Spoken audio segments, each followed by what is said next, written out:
实的工作，许我们极大的信心，许我们极大的爱心，稍不小心就会失脚。因为这部工作不同以往的任何一部工作，神成全的就是人的信心，既看不见又摸不着。神做的就是话语成为信心，话语成为爱心，话语成为生命，大到人都拜金熬炼，具备高于约伯的信心，需要人都受极大的痛苦，百般的折磨，不论何时都不离开神，当人都顺服至死，对神有极大的信心，神的这一部工作就算结束了，神的这一部工作就算结束了。Amen. Salamat sa Diyos. Napaka-praktikal ng mga salita ng Diyos. Ang pagsunod kay Kristo ng mga huling araw, pagdaan sa mga pagsubok ay hindi natin kayang manindigan ng walang pananampalataya. Totoo yan. Lalo na kapag naaresto tayo ng malaking pulang dragon at nagdurusa tayo. Nariyan din ang mga kasinungalingan ni Satanas at napakaraming panunukso nito. Kailangan nating magdasal sa Diyos at magkaroon ng patnubay ng kanyang mga salita para magkaroon ng pananampalataya at hindi mag-alinlangan sa mga pagsubok. Amen. Sister, narinig ko na minsan kang naaresto. Pwede mo bang ikwento ang iyong karanasan? Oo naman. Isang araw ng Marso 2013, ako at dalawa pang sister ay pauwi ng bahay mula sa isang pagtitipon. At pagpasok namin, nakita naming gulong-gulo ito. Naisip naming malamang na hinalughog ng mga pulis ang lugar kaya agad kaming lumipat. Pagkalipat, sumugod ang ilang tao mula sa komunidad kasama ang mga pulis. Tinipon kami ng mga pulis sa sala at pagkatapos ay hinalughog ang lugar. Nang wala sa kanila ang nakatingin, nagawa kong putulin ang SIM card na nasa bulsa ko. Isa sa mga pulis ang nakapansin at pilit na binuksan ng kamay ko. At nang makita ang putol na card, galit na sumigaw ito. Maaaring mukha siyang bata pero meron siyang nalalaman, dalhin siya para sa interogasyon. Pinakapkapan niya rin ako sa isa sa mga babaeng pulis at pagkatapos ay isinakay kami sa kanilang sasakyan. Takot na takot ako. Kaya naman, nagdasal ako sa Diyos. Diyos ko, hindi ko alam kung saan nila ako dadalhin o kung paano ako pahihirapan. Gabayan mo ako at bigyan ng pananampalataya. Gaano man ako magdusa, hindi ako maaaring maging Judas. Amen. Unti-unti akong kumalma pagkatapos magdasal. Dinala ako sa isang interrogation room at inutusan akong itaas ang mga braso ko at tumayo ng nakatingkayad. Makalipas ang ilang minuto, sumusuko na ang mga braso ko, nanginginig ang mga binti ko at naninikip ang dibdib ko. Bumagsak ako. Tapos, iniupo ako ng mga pulis sa isang tiger chair at sobrang higpit na itinali ang mga paa ko sa mga paan ng upuan.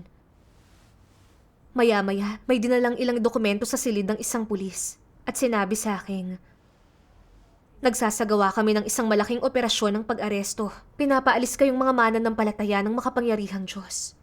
Nasa amin ang lahat ng inyong leader. At nasira na namin ang inyong iglesia. Magsasalita ka o hindi? Magsalita ka lang at makakauwi ka na. Pagkarinig nito, napagtanto kong isa ito sa mga panlansi ni Satanas at sinusubukan lang niyang gawin akong Judas. Hindi ako pwedeng maniwala. Mismo. Kahit na maraming kapatid ang naaresto, hindi nila ganon kadaling masisira ang gawain ng Diyos. Tama ka. Sumagot ako. Sabi ng makapangyarihang Diyos, nagtitiwala kami na walang bansa o kapangyarihan ang maaaring pumigil sa kung ano ang nais ng Diyos na makamit. Ang mga humahadlang sa gawain ng Diyos, lumalaban sa salita ng Diyos at nanggugulo at sumisira sa plano ng Diyos ay parurusahan ng Diyos sa huli. Amen. Umangi lang siya rito at naglakad palabas. Pagkatapos, nagtanong sa akin ang isa pang pulis. Kailan ka naging relihiyoso? Gaano ka nakatagal sa lugar na ito? Sino-sino ang lahat ng nakaugnayan mo? Saan ka nakatira? Nang hindi ako nagsalita, binantaan niya ako.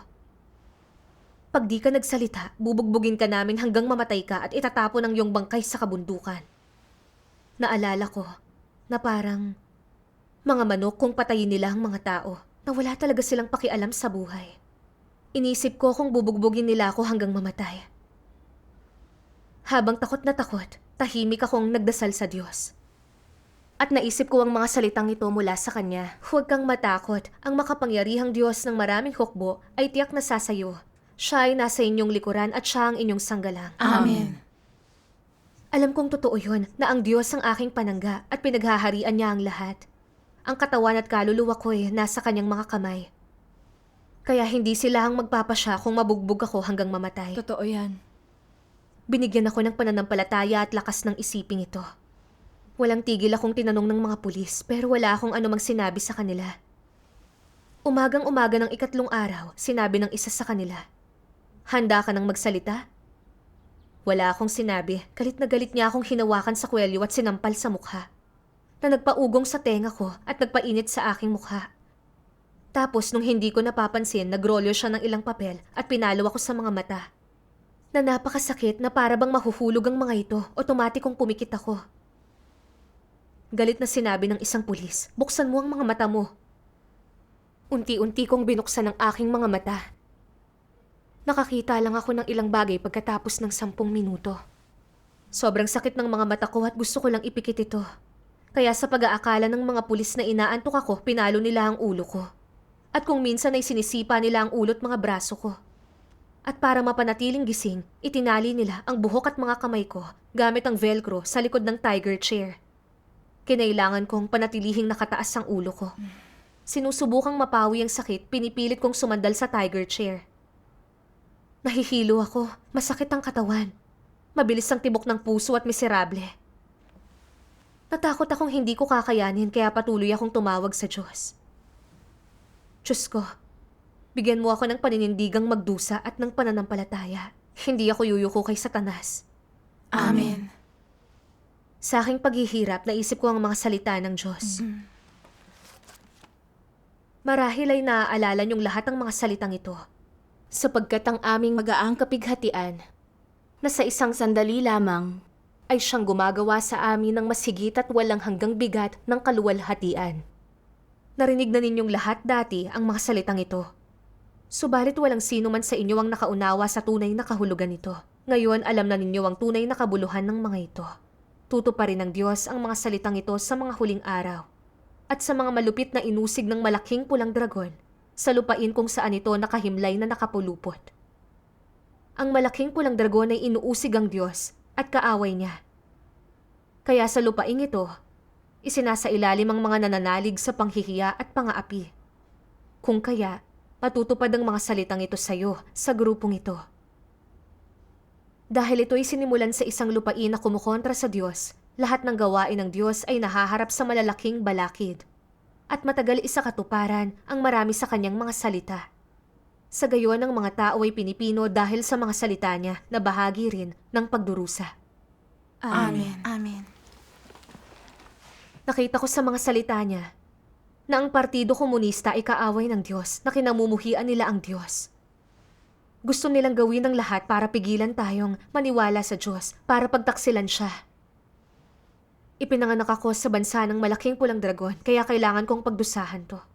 Pero dahil sa pang-aapi ng partido, nakita ko kung gaano ito kasama, kung paanong talagang salungat ito sa Diyos. Lalo kung gustong tanggihan si Satanas, magkaroon ng pananampalataya at tumayong saksi na ipahiya si Satanas. Amen.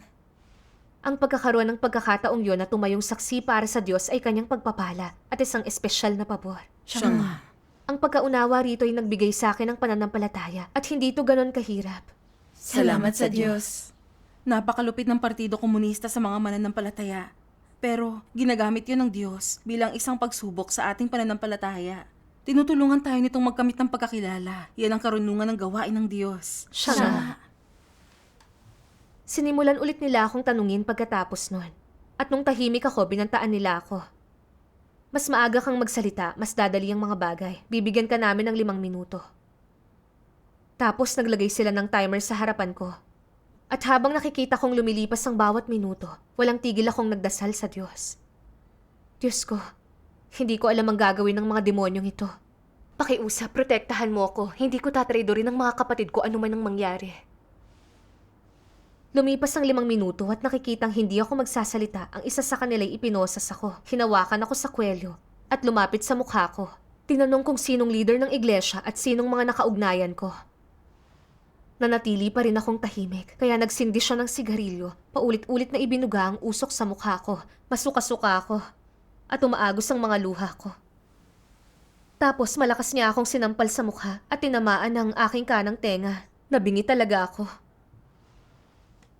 Nang makitang di pa rin ako magsasalita, nanlaki ang mga mata niya sa galit at sinakal niya ang leeg ko ng mga kamay niya at sinabing, "Magsasalita ka ba o ano? Kung hindi, sasakalin kita. Hindi mo ako makakalimutan kailanman. Babangungutin ka na bawat gabi kitang binubugbog." Napakahayop. Oo nga. Oo nga. Sinakal niya ako hanggang sa di ako makahinga at malapit na ako sa huling hininga ko. Sabi ko, wala akong sasabihin kahit pasakalin niya ako. Tapos, dumating ang isang matangkad na pulis. Sinenyasan yung sumasakal sa akin na may mga security camera at dalhin ako nito sa isang sulok para bugbugin. Sa wakas, nakahinga rin ako. Hinila niya ako paalis ng tiger chair at binatak ang posas ko. Itinutulak ako sa isang sulok. Tapos iniimpog ang ulo ko sa pader. Paulit-ulit niyang ginawa yon. At sa huli, inihampas niya ang ulo ko sa plaka sa dingding. Parang bugbog na ang ulo ko at bumagsak na lang ako sa sahig. Parang umiikot ang paningin ko na para bang sasabog ang ulo ko at ang puso ko'y pinirapiraso. Hindi ako makamulat at hindi ako makahinga. Napakasakit noon. Nagdasal ako sa Diyos. Diyos ko, pakiusap, kunin mo na ako para hindi ko na pagdusahan ang paghihirap na ito. Makalipas ang ilang oras, hindi ko na halos mabuksan ang mga mata ko at naisip ko, bakit hindi pa ako patay? Tapos napagtanto ko na hindi ko dapat hinihiling sa Diyos na kunin na niya ako. Na isa itong di makatwirang kahilingan. Gusto niyang magpatuloy akong mabuhay, na tumayong saksi at ipahiya si Satanas. Siya nga. Pero umaasa akong matakasan ang pagdurusang yon. Hindi yon pagpapatotoo. Medyo nakonsensya ako nang maisip ko ang bagay na yon. Nang sandaling yon, narinig kong sumisigaw ang isang pulis. "Tayo! Tayo!" Sinipa niya ako nang hindi ako kumibo at sinabing, "Nagpapanggap kang patay?" Tahimik akong nagdasal. Diyos ko, pinapahirapan ako ng mga demonyong ito para pagtaksilan kita. Bigyan mo ako ng pananampalataya. Tatayo akong saksi kahit nabuhay ko ang kapalit. Amen. Hinila ng isa sa kanila ang damit ko sa bandang balikat at hinatak ako patayo, tapos hinayaan akong malakas na bumagsak sa sahig. Ang mga kamay at likod ko ay talagang sumasakit mula sa pagkakaposas. Kaya bumaluktot ako sa sahig para subukang ibsan ng sakit. Hinila ako ng isang pulis at isinandal ako sa pader. At sinipa ako sa kaliwang hita bago pa ako magkaroon ng pagkakataong mag-react. Napayuko ako sa sakit. At sinigawan niya ako, "Tumayo ka." Pero sobrang sakit na hindi ko talaga kayang tumayo. Pagkatapos, sinipa niya ako sa bewang. Kaya saglit akong nawala ng hininga. Pakiramdam ko sinasaksak ako. Hinila ako ng isa pa, pabalik sa sulok at sinampal ako sa mukha na nagpadugo ng bibig ko. Pagkatapos, nagsindi siya ng sigarilyo at sinabing, "Kung hindi ka magsasalita, susunugin ko ang mukha mo gamit ang sigarilyong ito. Masisira yan." Tapos, inilapit niya to ng sobra sa mukha ko. Gagawin ng masasamang pulis na ito ang kahit ano para lang pagtaksilan ng mga tao ang Diyos. Sila'y kasuklam-suklam. Talaga nga. Oo. Nang naramdaman ko ang init mula sa sigarilyo, natakot talaga ako. At naisip na, kung papasuin niya ako, mag-iiwan ito ng mga peklat, pagtitinginan at kukutsain ako saan man ako pumunta. Ang isiping itinuturo ako ng mga tao ay napakasama. Tapos, naalala ko ang mga salita ng Diyos. Ang mabubuting kawal ng kaharian ay hindi sinanay na maging isang grupo ng mga tao na kaya lamang magsalita tungkol sa realidad o magyabang. Sa halip, sinanay silang isabuhay ang mga salita ng Diyos sa lahat ng oras. Manatiling hindi sumusuko anumang mga dagok ang kinakaharap nila at patuloy na mamuhay alinsunod sa mga salita niya. At huwag bumalik sa mundo. Ito ang realidad na sinasabi ng Diyos. Ito ang kinakailangan ng Diyos sa tao. Amen. Amen. Naunawaan ko sa mga salita niya na para sa isang tunay na mananampalataya anumang mangyari, nananatili silang matatag sa kanilang pananampalataya sa Diyos nang di bumibigay kay Satanas at di pinagtataksilan ng Diyos. Gusto akong takutin ng pulis para pagtaksilan ko ang Diyos at hindi ako pwedeng maniwala. Oo. Bukod doon, kahit masira ang mukha ko, kung hindi ako isang Judas, bagkus ay tumayong saksi, makakamit ko ang pagsang-ayon ng Diyos at mapapayapa ang puso ko. Tama. Tama. Kung pinagtaksilan ko ang Diyos para protektahan ang sarili ko, patatagalin ko ang isang walang dangal na pag-iral. Ang konsensya ko ay di mapapayapa, di ko kakayanin yun. Sigurado. Naisip ko ang bahagi ng isang himno ng iglesia. Kahit na mabagok ang ating ulo at dumaloy ang ating dugo, hindi mawawala ang tapang ng mga tao ng Diyos. Amen. Amen. Nakaramdam ako ng bugso ng pananampalataya at ng tapang para harapin ang pagpapahirap nila. Pumikit ako at tahimik na nagdasal ng taimtim. Diyos ko, paano man nila ako pahirapan? Kahit pasunugin nila ang mukha ko, tatayo akong saksi. Pakiusap, bigyan mo ako ng pananampalataya at lakas para tiisin ito. Amen. Tapos ay, pinagtagis ko ang mga ngipin ko at kinuyom ang mga kamay. Sa pag-aakalang ito'y dahil sa takot, tumawa ang pulis. Tumingin ako sa kanya at sinabi niya nang nakangiti. Nagbago ang isip ko, susunugin ko ang dila mo. At susunugin ito para hindi ka na makapagsalita. Nakaririmarim. Oo nga. Oo nga. Habang sinasabi yon, sinubukan niyang buksan ang bibig ko. Pero di niya magawa gaano man niya ito subukan. Galit niyang hinawakan ang balikat ko at tinadyakan ang mga paa ko. Tapos ay tumalon. Tinadyakan niya ako at inipit ang mga paa ko. Tapos sinila niya ang posas at pabalik-balik na hinatak ito. Nadahilan para mapatingkayad ako. Sobrang sakit ng mga pulsuhan ko at ang mga braso ko'y parang mababali. Nangiinis niyang sinabi, "Hindi ba't makapangyarihan ang Diyos mo? Magpaligtas ka sa Kanya." Nagdasal ako sa Diyos at walang tigil siyang tinatawag. Puno ako ng galit para sa mga halimaw na yon. Siya nga. Nang mapagod na siya, sumandig siya sa lamesa. Inisip ko kung ano pang pamamaraan ng pagpapahirap ang gagamitin nila. At kung mamamatay ako sa huli. Kung gayon nga, sana magiging mabilis ito.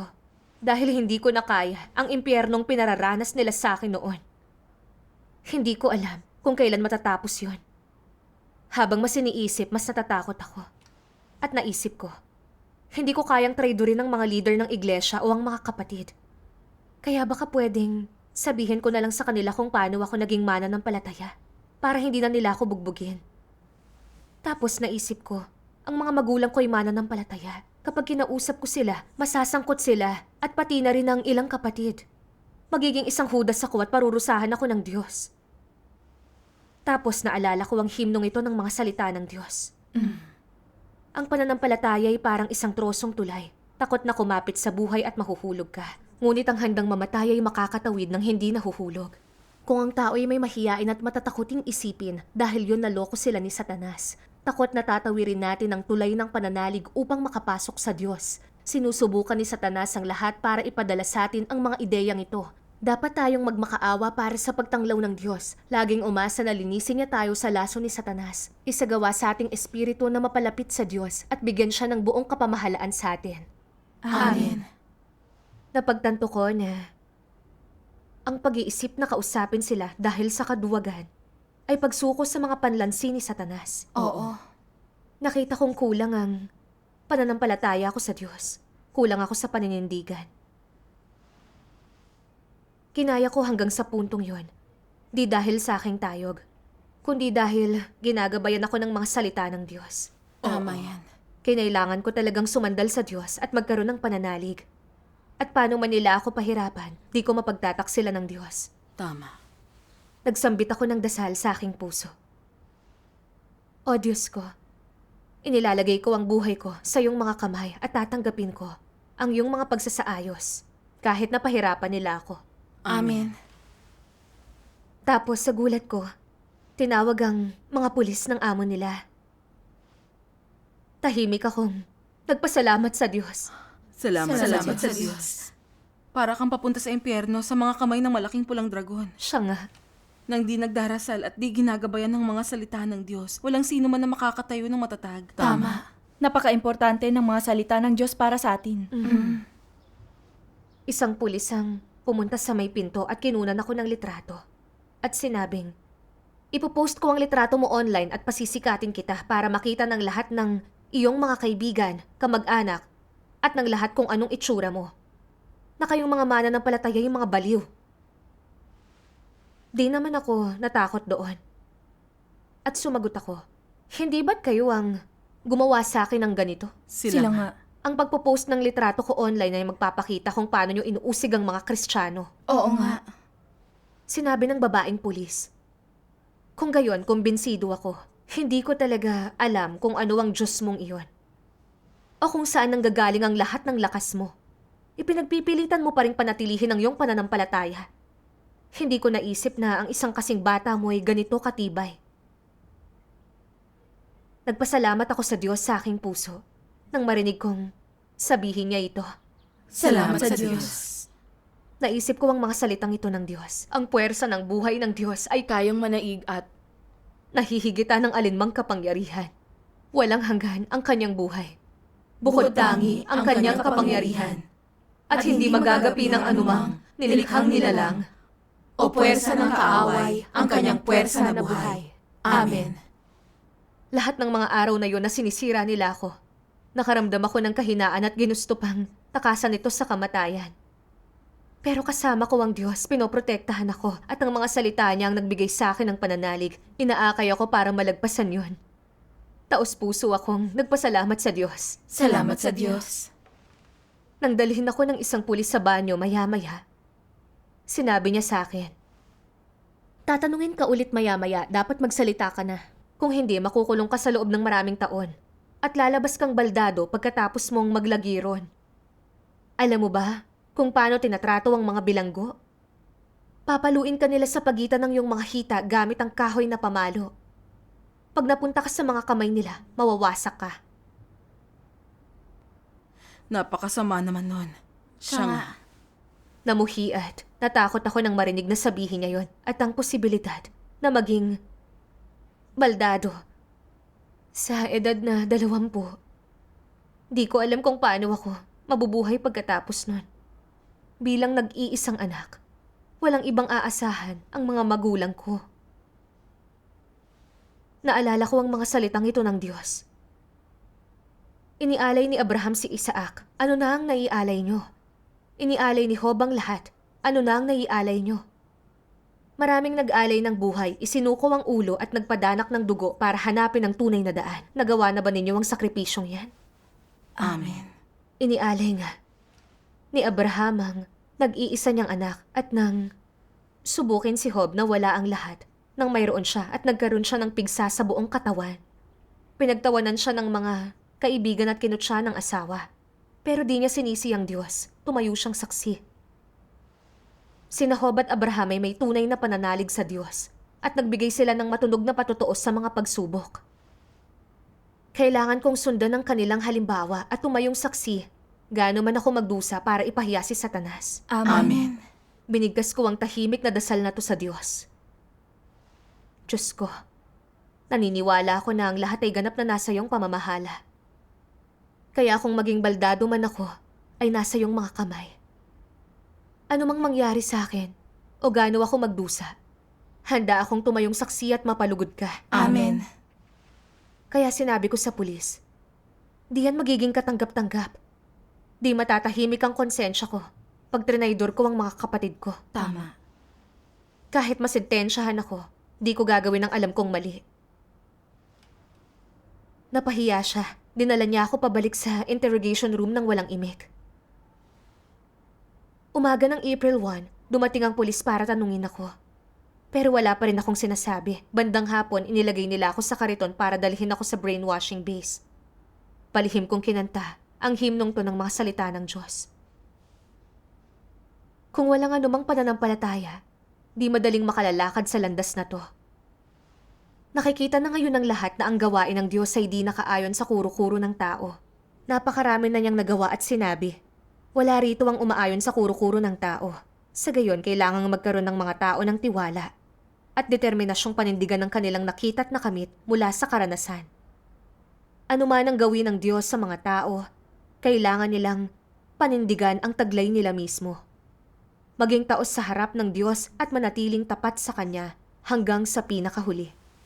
Ito ang tungkulin ng sangkatauhan. Kailangang panindigan ng mga tao yaong dapat nilang gawin. Amen. Ang pagkakaroon ng pananalig ay nangangahulugang maaapi. At nagpasya akong tumayong saksi at palugurin ng Diyos anumang pagdurusa ang harapin ko. Pero nang talagang harapin ko to, napagtanto ko na ang tumayong saksi ay di kasing simple ng naisip ko. Hindi lang to basta pagiging masigasig. Pero nangangailangan to ng pagkakaroon ng kumpiyansa. Sinusubukan ako ng Diyos sa malupit na kapaligirang ito para gawing perpekto ang pananalig ko, para linisin at iligtas ako. Naniwala akong gagabayan ako ng Diyos anuman ang mangyari. Lumago ang pananampalataya ko. At kahit paano man nila ako pahirapan, kailangan kong sumandal sa Diyos at sundin siya hanggang sa pinakawakas. Amen. Pagdating sa legal education compound, inatasan ng 2 pulis para bantayan ako 24 oras. Para tanungin ako tungkol sa iglesia at i-brainwash ako. At pasulatin ako ng pagtalikod sa pananalig ko. Sa 3 umaga, sinabi nilang may ipapakita sila sa aking video na kinunan sa aking bayan. Dito'y kinabahan ako at inisip ko kung nahalughog nila ang bahay ko kung ang mga magulang ko ay nasa kapahamakan. Nag-alala akong baka naapektuhan ng ilang kapatid sa iglesia. Mas lalo akong natakot. Di ko mapigilang nervyusin at pakiramdam ko'y namanhid ang mga paa at kamay ko. Nagdasal ako sa Diyos sa aking puso. Sa video, mukhang naninilaw ang papa ko. At may ilang bagay siyang sinabi sa akin. Hinihimok akong sumandal sa Diyos at tumayong saksi. Nang marinig ito, bumuhos na lang ang mga luha ko at sumama ang pakiramdam ko. Pinaglalaroan ng mga pulis ang damdamin ko para pagtaksilan ko ang Diyos at kinamuhian ko ang partido. Naisip ko ang sinabi ng Diyos. Kalayaang pangrelihiyon, lehitimong mga karapatan ng mamamayan, mga panlalansiyon para pagtakpan ng kasalanan. Siya nga. Nagbibigay ng kunwaring pagsuporta ang partido sa kalayaan sa relihiyon. Pero ang totoo, walang habas nitong inaaresto ang mga Kristiyano at pinahihirapan. Sinisintensyahan sila sa walang batayang paratang. Di mabilang ng mga Kristiyano ang napilitang manatiling nagtatago. Di nakikita ang mga magulang o napapalaki ang mga anak. Ang lahat ng yun ay kagagawa ng Partido Komunista.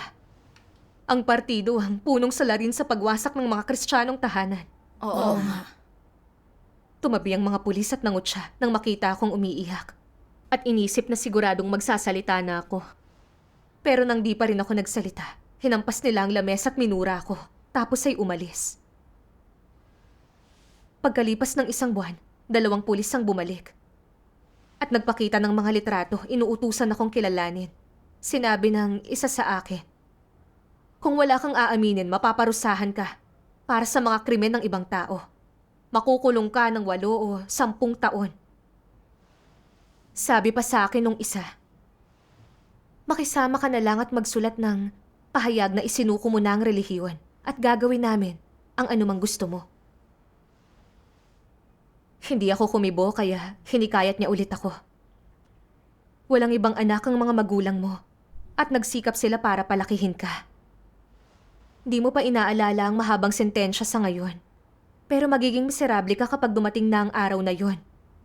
At magiging huli na para magsisi. May 2 kang pagpipilian. Una, isuko mo ang iyong relihiyon at itatwa ang makapangyarihang Diyos at diretso ka naming iuuwi sa iyong bahay. Pangalawa, Ipagpilitang panatilihin ang iyong pananalig at makulong. Siguraduhin mong pag-iisipan mo ito ng mabuti.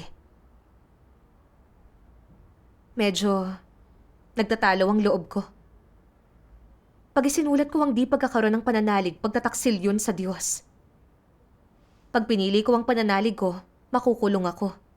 Makikita ko bang muli ang mga magulang ko? Kapag nakulong ako, magiging masama ang tingin ng mga tao sa mga magulang ko. At pipintasan ng mga mahal sa buhay na di mananampalataya. Napakahirap nun para sa kanila. Sa video, mukhang naninilaw ang mukha ng papa ko. Meron ba siyang problema sa kalusugan? Mas lalo akong naging miserable sa isiping to, kaya nagdasal ako. Diyos ko, di kita kayang pagtaksilan, pero di ko kayang pabayaan ang aking mga magulang. Diyos ko, anong dapat kong gawin? Ang mga salitang mula sa Diyos ay pumasok sa isip ko. Sino man ang lumayas, di mo kayang gawin yun. Di naniniwala ang iba, ngunit kailangan mong maniwala. Tinatalikdan ng iba ang Diyos, ngunit kailangan mong manindigan sa Diyos at magpatotoo. Sinisiraan ng iba ang Diyos, ngunit di mo kayang gawin yun. Dapat mong suklian ang kanyang pagmamahal at kailangang magkaroon ka ng konsensya dahil ang Diyos ay walang sala. Amen. Kailangang magkaroon ka ng konsensya. Umaalingaw-ngaw ang mga salitang ito sa tenga ko. Sa mga taon ko ng pananalig, lubos kong tinamasa ang mga pagpapala ng Diyos. May natutunan din akong katotohanan at anong klaseng tao dapat ako. Sobrang dami kong nakamit mula sa Diyos. Ang pagtaksilan siya'y hindi katanggap-tanggap gawin. Pero ang pag-iisip sa Diyos at mga magulang ko, napakahirap magdesisyon. Ito'y napakatinding labanan sa aking puso. Tahimik akong umusal ng dasal. Hinihiling sa Diyos na bigyan ako ng pananalig. Ang mga salitang ito ng Diyos ay sumagi sa isip ko. Hindi ba marami sa inyo ang pabago-bago ng pagpili sa pagitan ng tama at mali? Sa pagitan ng positibo at ng negatibo? Ng itim at ng puti? Siguradong alam niyo ang mga pagpiling na gawa niyo sa pagitan ng pamilya at ng Diyos, ng mga anak at ng Diyos, ng kapayapaan at ng pagkagambala, ng kayamanan at ng kahirapan, ng katayuan at ng pagiging ordinaryo, ng masuportahan at ng maipagtabuyan, at iba pa. Sa pagitan ng tahimik na pamilya at ng watak-watak na pamilya, pinili niyo ang una. At ginawa niyo yon ng walang pag-aatubili. Sa pagitan ng kayamanan at ng tungkulin, muli niyong pinili ang una. At ayaw pa nga ninyong magbago ng isip. Sa pagitan ng luho at ng kahirapan, pinili niyo ang una. Sa pagpili sa pagitan ng inyong mga anak at asawa at sa akin, pinili niyo ang una. At sa pagitan ng kuro-kuro at ng katotohanan, muli ninyong pinili ang una. Nahaharap sa lahat ng inyong masasamang gawa, talagang nawala na ako ng tiwala sa inyo. Talagang manghang-mangha ako sa katigasan ng puso ninyo. Kung papipiliin kayong muli, ano kaya ang pipiliin ninyo? Ang una pa rin kaya? Bibiguin at palulungkutin pa rin kaya ninyo ako ng husto? May kaunting pag-aalab pa rin kaya sa puso ninyo? Hindi pa rin kaya ninyo malalaman kung paano aaliwin ang puso ko? Sa sandaling ito, ano ang pipiliin ninyo? Amen. Pakiramdam ko nasa tabi ko ang Diyos. Hinihintay ang aking kasagutan. Di ko kayang pagtaksilan ng Diyos para magkaroon ng pagkakaisa ng pamilya. Makapangyarihan ng Diyos at ang buhay ng mga magulang ko ay nasa mga kamay ng Diyos. Ang pag-aalala sa kanila ay nagpapakita na nagkukulang ako ng pananalig sa Diyos. Maaaring di kami magkita, pero hanggat sumasandal kami sa Diyos, gagabayan niya kami. Oo. Amen. Nagbalik ang pananalig ko at handa akong talikdan ng aking laman para mapalugod ang Diyos. Pagkatapos nagdasal ako.